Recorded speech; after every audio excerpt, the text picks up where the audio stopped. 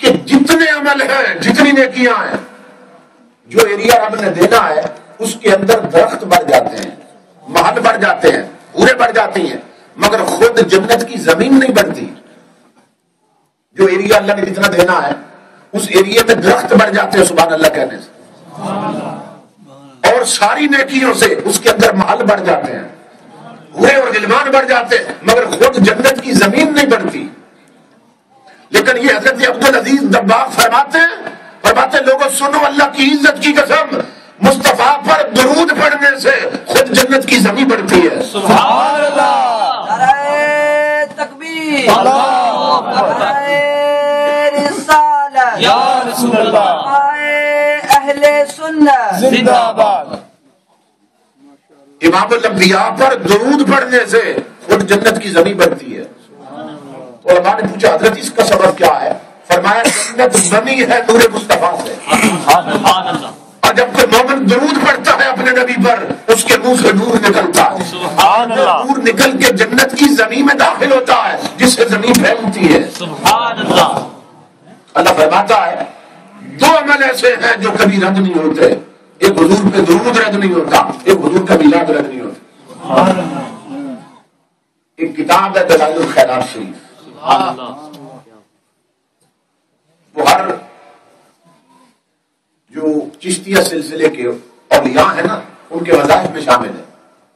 دلائل الخیرات یہ کتاب ایسی ہے کہ شروع درود سے ہوتی ہے اور ختم بھی درود پہ ہوتی ہے۔ سبحان اللہ، پوری کتاب ہی درود سے بنی ہوئی ہے، کیونکہ ہو سکتا ہے میری آواز میری ماں بہنوں بیٹیوں تک جا رہی ہے، اب ان کی تربیت کے لیے یہ بات عرض کر رہا ہوں۔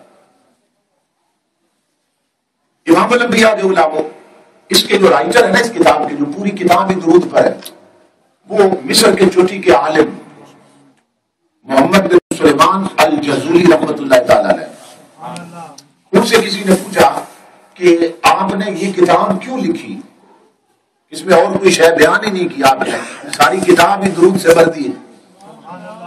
وہ کہنے لگے کہ میرے ساتھ ایک واقعہ پیش آیا جس کی وجہ سے میں نے وہیں قسم کھائی تھی کڑے کڑے کہ میں اب ایسی کتاب لکھوں گا جو ساری درود سے بھری ہوگی۔ سبحان اللہ، مجھے پوچھا گیا واقعہ کیا پیش آیا؟ کہنے لگے میں ایک گاؤں میں گیا، میں نے زور اور عصر کی نماز پڑھنی تھی، زور یا عصر کی نماز پڑھنی تھی اور وضو بھی کرنا تھا، تو میں کنویں کی تلاش میں تھا کہ مجھے کہیں سے پانی ملے اور وضو کر کے نماز پڑھوں۔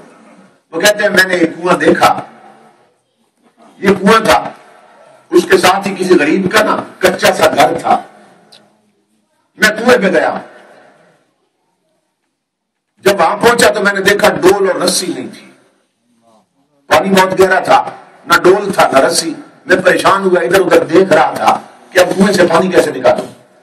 وہ جو مکان تھا نا جڑواں ساتھ، کچا سا مکان کسی غریب کا، اس کی چھت پر 7-8 سال کی بچی کھیل رہی تھی۔ اس بچی نے میری طرف دیکھا اور مجھے پوچھنے لگی من انت، کون ہے آپ؟ میں نے کہا انا محمد بن سلیمان الجزولی، میں محمد بن سلیمان الجزولی۔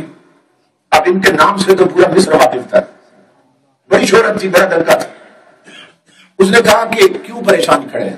بچی نے کہا جب میں نے نام بتایا کیوں پریشان کھڑے ہیں؟ میں نے کہا بیٹی میں نے وضو کرنا ہے اور ڈول اور رسی نہیں ہے، تو پریشان اس لیے ہوں کہ اب پانی کیسے نکالوں، وضو کیسے کروں۔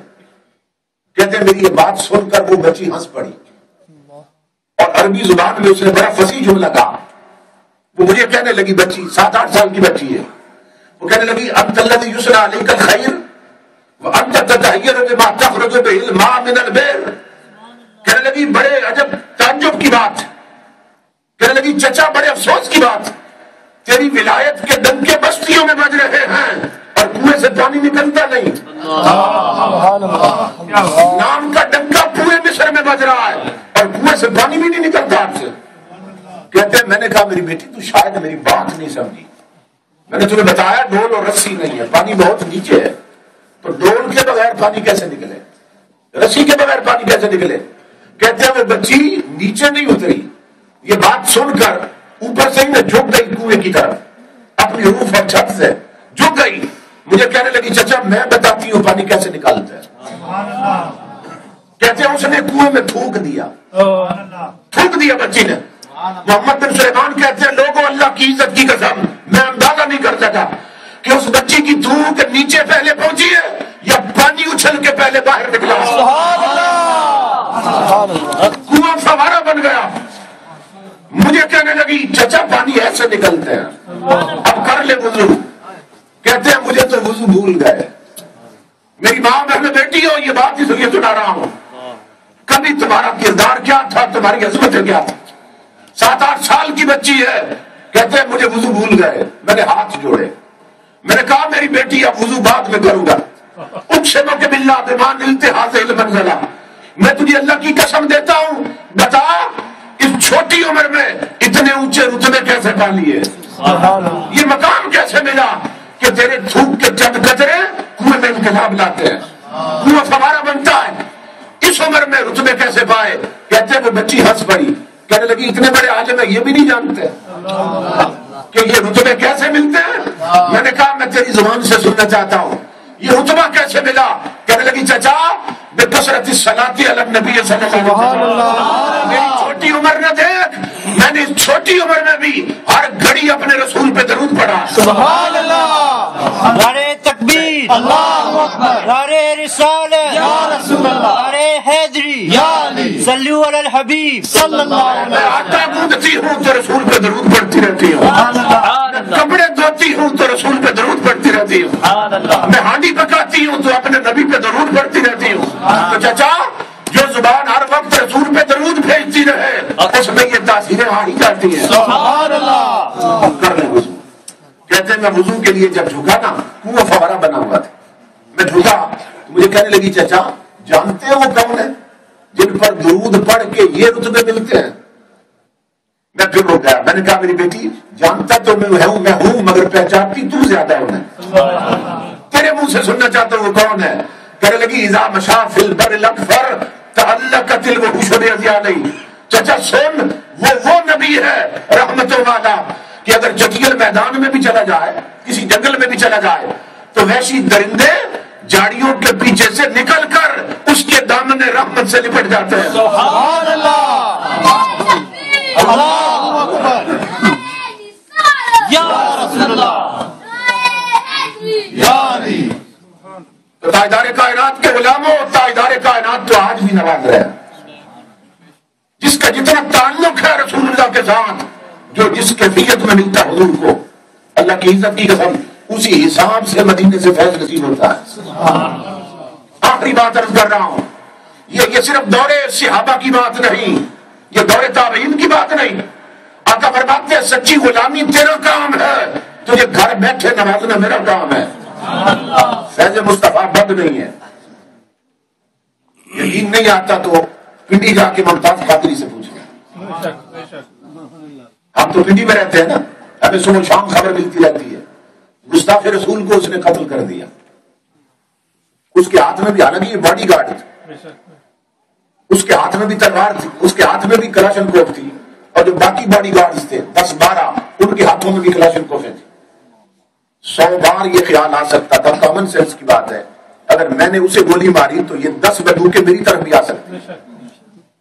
مگر وہ عاشق تھا نا حدود کا، اس نے کہا میرے پورا وجود چھلنی ہو جائے، میں کٹ جاؤں گا اپنے رسول کی عزت پر، مگر دشمن رسول کو یہاں گوارا نہیں کر سکتا. اس نے جو کچھ کیا آپ نے سنا. اب بتانا یہ چاہتا ہوں، وہ پنڈی جیل میں ہمارے ایک بزرگ سے ملنے کے لیے گئے. اس سے پوچھا جا کر ممتاز قادری تو نے بڑا کام کیا حضور کی عزت کے لیے، اپنی جان لٹا دی تو نے، بتا جیل میں وقت کیسا گزر رہا ہے، تیری دن اور راتیں کیسے بیت رہی ہیں. اس کی چیخ نکلی ممتاز قادری کی، کہتا ہے پوچھ نہ پوچھ، اللہ کی عزت کی قسم جب سے جیل میں آیا ہوں اس تاریخ کوٹھڑی میں مجھے 12 دفعہ دیدار مصطفیٰ نصیب ہو چکا. سبحان اللہ، تکبیر، اللہ اکبر، رسالت یا رسول اللہ. یہ چھوٹی سی بات نہیں ہے. وہ کہتا ہے جب سے آیا ہوں جیل میں مجھے 12 دفعہ دیدار مصطفیٰ نصیب ہو چکا. وہ کہتا ہے لوگوں کی نظر میں یہ جیل کی کوٹھڑی ہے، مصطفیٰ نے مدینے کی گلی بنا دی ہے. سبحان اللہ، 12 دفعہ دیدار مصطفیٰ نصیب ہو چکا ہے. اللہ اکبر. تاجدار کائنات کے غلاموں، یہ اسلام آباد میں ایک جلوس نکلا لیڈیز کا اس کے حق میں. اس کو لیڈ کر رہی تھی ممتاز قادری صاحب کی اہلیہ محترمہ، ان کی جو مسز ہیں وہ لیڈ کر رہی، اور 10 مہینے کا بچہ بھی تھا ممتاز قادری کا ان کے ہاتھوں. اس نے نا بچہ بلند کر دیا دونوں ہاتھوں سے. اس نے کہا دشمنان رسول شاید تم سمجھ رہے ہو کہ میں پچھتا رہی ہوں کہ میرے خامد نے ایسا کیوں کیا اور جیل میں اور ہو سکتا ہے پھانسی ہو جائے، شاید تم سمجھو میں پچھتا رہی ہوں. کہا نہیں، سونا اللہ کی عزت کی قسم، جب سے قربانی دی ہے مدینے سے ایسی خیرات مل رہی ہے کہ اگر ناموس رسول کے لیے مجھے یہ 10 مہینے کا بچہ بھی کٹانا پڑا تو میں کٹا دوں گی. سبحان اللہ. جن کے تعلق جڑتا ہے نا حضور کے ساتھ، جن کا سلسلہ رابطہ رہتا ہے مصطفیٰ کے ساتھ، انہیں مدینے سے آج بھی بھیک اور خیرات ملتی ہے. امام الانبیاء کے غلام ہو، خوش بخت ہو، خوش نصیب ہو کہ تم نے دیار غیر میں اپنا وطن چھوڑا ہے مگر اپنا دین نہیں چھوڑا. اپنی زمین بدلی ہے اپنا دین نہیں بدلا، لباس بدلا ہے اپنا دلدار نہیں بدلا. یہ بہت بڑی سعادت کی بات. ان رشتوں کو اور پکا کیجیے، اور پکا کیجیے. یہ جو عقل کے رابطے ہیں انہیں دل کے رابطوں میں بدل دیجیے. تن سے من تک، اندر سے باہر تک تاجدار کائنات کی غلامی میں آئیے. آج بھی حضور صلی اللہ علیہ وسلم اپنے غلاموں کو نواز رہے ہیں، آج بھی حضور کی خیرات مل رہی ہے. تو میں ممنون ہوں ان بھائیوں کا کہ جن کے توسل سے میں یہاں پہنچا ہوں. کیونکہ حضرت کا خطاب ہونا ہے میرے بعد، تو بتا رہے تھے کہ وقت کم ہے. اللہ رب العزت حضور کے توسل سے حقائق کو سمجھ کر ماننے کی اور عمل کی توفیق عطا فرمائے.